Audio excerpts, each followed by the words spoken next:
I have met God in the waiting room of my worst days, that place and moment where I began to discern that some people really fight their despairs, although the rest of us can only hope that they actually never let go of their hopes and fight with everything they have, their entire strength, in one last push against the ramparts of their despair. The encounter did not grant me a solution, merely confirmed that solutions really exist. Since then, some demons of hopelessness are still with me, but I see that what I am facing is not hopelessness, only the impossibility of change. If what I am facing was hopelessness, there would be reason enough to abandon the fight. There's something about that, about calling it what it is, not hopelessness, but the impossibility of change. Because hopelessness means you stop. You drop the tools and you quit the room. But what if it's not hopelessness? What if it's just the tiredness of trying without seeing the result? I've known that tiredness.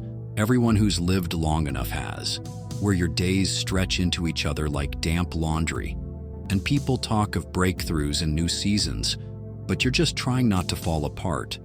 And I still try, not with the conviction of someone who believes he's close to a miracle. Trying doesn't always look like much, but it counts.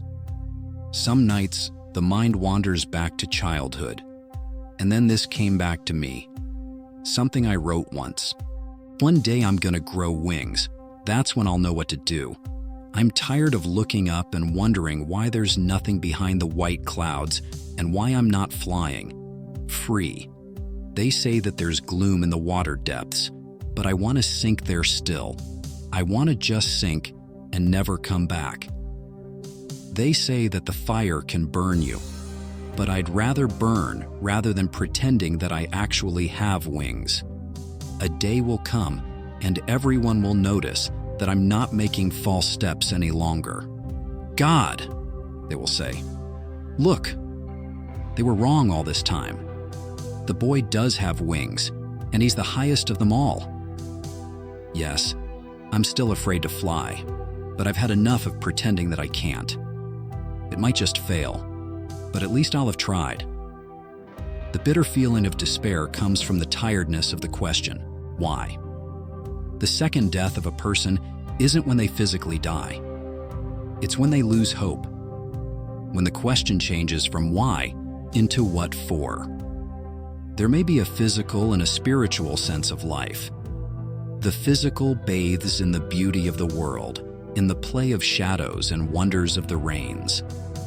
The spiritual is horrified by the suffering of a defenseless bird under a stony blow, by the imprisonment of a boy in a land where freedom tells tales in the language of wings. Other kinds of looking also exist. In the depths of the ocean, in the bottom of a burning fire. All of them wait for the moment when the wings finally grow. So, is it hopeless? Maybe. But I don't think that's the right question anymore. I think the real question is, what kind of person do I want to be, even if nothing changes? And if the answer is someone who still gets up, still washes their face, still says thank you and means it, then yes, we can try.